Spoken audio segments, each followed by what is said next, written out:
Hello, Madam President and Assembly members. This is Fiscal Year 2021 Assessing Budget Overview. I'm Melanie Ashelman, the Assessing Director. Thank you once again for allowing us this opportunity to highlight the Assessing Department and our budgetary needs and/or changes. Our Assessing Department is broke down into two sub-departments, the Administration and the Appraisal Department. I additionally have the direct reports listed here. The Administration Department is headed by Chris Tilley, and her direct reports are listed here. And this brings about our first budgetary change. I'm really proud of Chris. In an effort to decrease budget costs, she visited with her staff and proposed cutting a position. The timing was great and it allowed for a smooth transition as we had a staff who retired out. So previously we had 4 clerk positions and we brought that down to 3, and that would be directly reflected in regular wages under assessing admin budget. Madam President, my apologies for the delay in the prelim numbers. My goal was to give you the very best numbers that I could.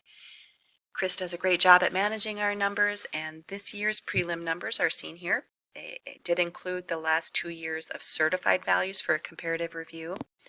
As you can see, each year we did see a % increase. Taking 2018 as the base year, we had a 3% increase to 2019, and then a 1% increase for this year. I think we probably had anticipated more, but oil and gas, I think, is the culprit here. I have broke down these categories. This is the total borough assessed, all personal, real, and oil and gas. Then this number here is your number after all of the exemptions are applied, both mandatory and discretionary. And we'll get into these in the following slides. So we're going to start with the oil and gas. Looking from 18 to 19, we did see that 3% increase, and we've seen a decrease here. Our in-house assessed oil and gas stayed fairly consistent in value, no major ups or downs. Those include Agrium, Marathon Refinery, Pipeline, LNG, and Syngsa. The oil and gas assessed at the state level did see a reduction due to Fury. They did file an appeal because their wells were not meeting the expected performance, therefore resulted in a reduction in value per statute. I am hopeful, however, Hex International did purchase Fury, and so hoping we see a recovery in those wells and their performance, and maybe we'll start seeing those numbers go back up. The next breakdown of those numbers is the real property. It is all the land and the structures and improvements that we pick up. We did see a 1% increase in those numbers. So total borough assessed real property, $18,079,831,800. And once those exemptions are removed, we're at $6,679,636,000. And then these would be your personal property accounts. These numbers stay pretty constant. We're not showing a big increase or a change of, it's less than 1% year over year. And several reasons that these numbers remain fairly static. Boats value, they're tracked by acquisition cost, although they are subject to a flat tax. Aircraft values are derived using Aircraft Blue Book, and values typically remain static. And they are also subject to a flat tax. And then businesses, they self-report their taxable business personal property, and these assets are subject to a straight line depreciation.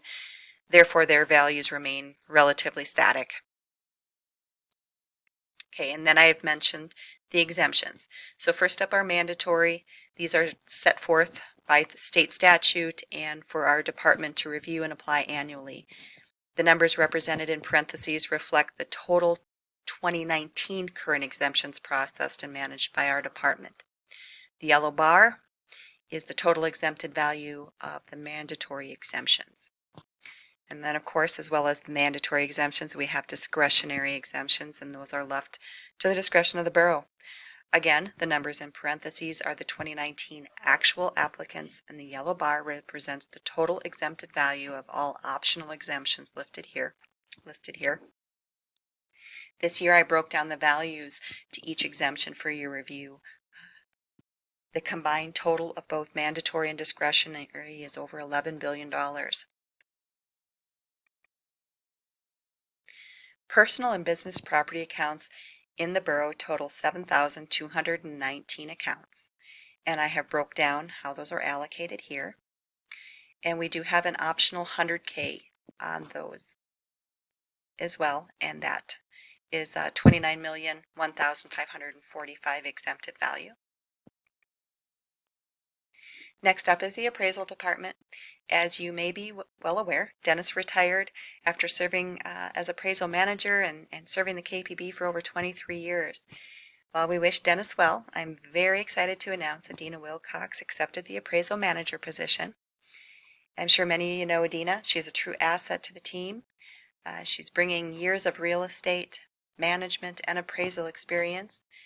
Adina spent her life growing up here in the Kenai Peninsula Borough.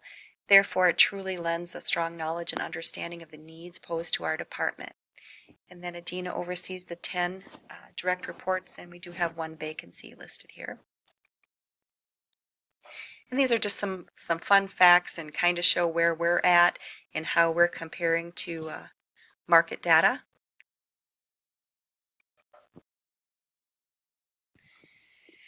The 2019 assessment cycle ends. Our assessed cycle, our Canvas cycle, ends June 30th, 2020 with our budgetary process. We're on track to have 2019 100% complete by June 1st, 2020.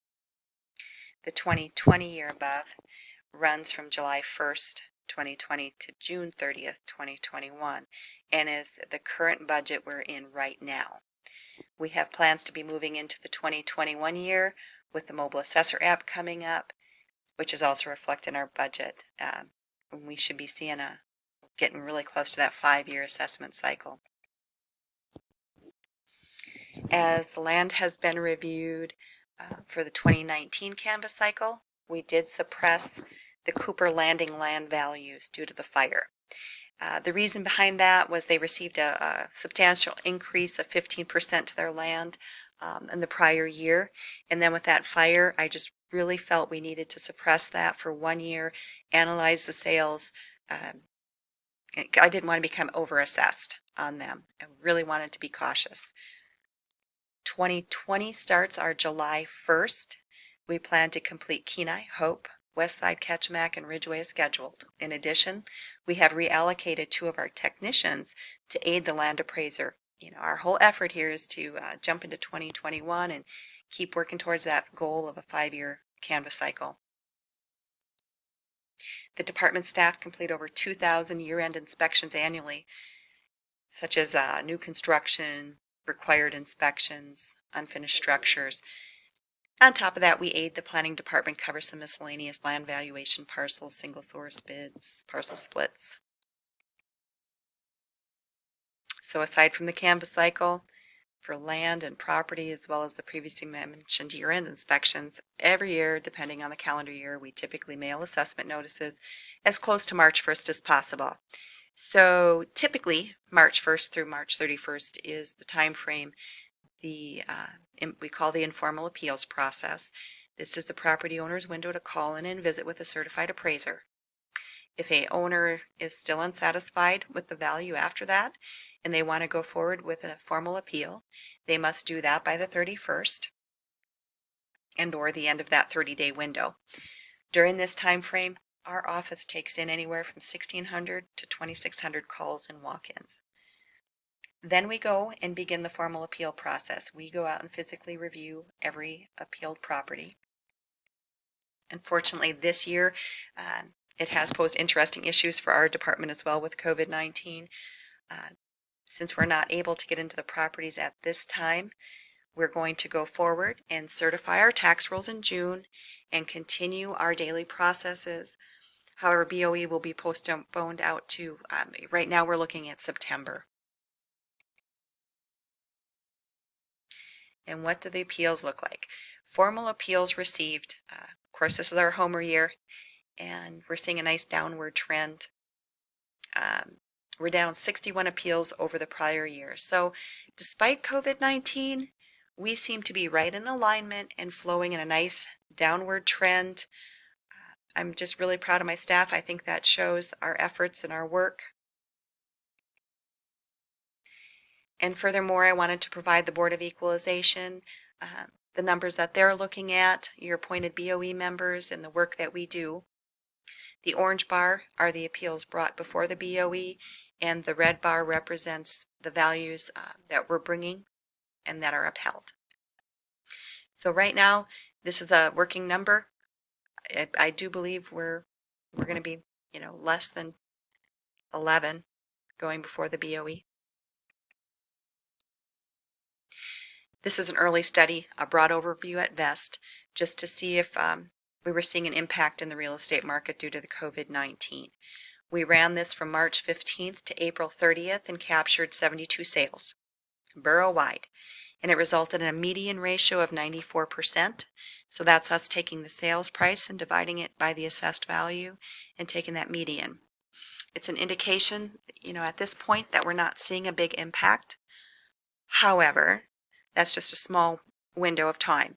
We're going to continue to monitor the market and see how oil and gas and COVID-19 affect the real estate market to ensure we're in compliance with state mandates. One of our department's challenges is training, and you're going to see this change annually in our budget as the need for continuing education credits vary in cost. But I'm really proud to report to you today, since I was here last year and presented, all but 2 of my staff have become certified appraisers. The 2 mentioned already have their paperwork submitted and are well on their way to getting their certification. And I know I had your support on that last year. Being certified is so important to what we do. Quite simply, if a private fee appraisal costs $800 and affects a one-time purchase or a refinance on a home, we as mass appraisers affecting a person's value every single year should have that same level of credentials. And if we do not, we're just doing a grave injustice to our taxpayers. And everybody deserves to have a fair professional appraisal. And so I want to thank you all for allowing us to do just that. In referencing some of the line item increases to Department 11510 Assessing Admin, as you are aware, our appraisal budget does tend to fluctuate depending on the areas we're working through in the assessment cycle. So oftentimes changes up and down are a reflection of the canvas area we're covering in any particular year. This year we had 43011 contractual services go down due to accessibility and getting to the areas that we had anticipated. Appraisal staff also had to budget for training of 2 new appraisal staff, and that resulted in an increase to 43210 transportation and subsistence, as well as 43260 training. We are starting training on the new mobile assessor application July 20th through the 22nd. We have our new iPads to coincide with that software. And you can revert to section 43812, equipment and replacement, and that is the next line item increase. Basically, you're seeing the plan breakdown as a payment schedule, and that is shown on the following page of the budget document. Mobile Assessor is owned by Data Cloud Solutions and is fully compatible with our valuation software. We are going to see numerous benefits, which would include efficiency, eliminating duplicate, triplicate data entry, and it is all in real time. So our office staff enter the data and it gets delivered to us via the cloud immediately, and it allows us to manage in real time, good quality control. It has interactive GIS and GPS, touchscreen sketching, instant photos. I could go on. It's great benefits for us. So I ran through that as fast as I could. That is it for our presentation. Adina, Chris, and I are here to answer any questions that you may have.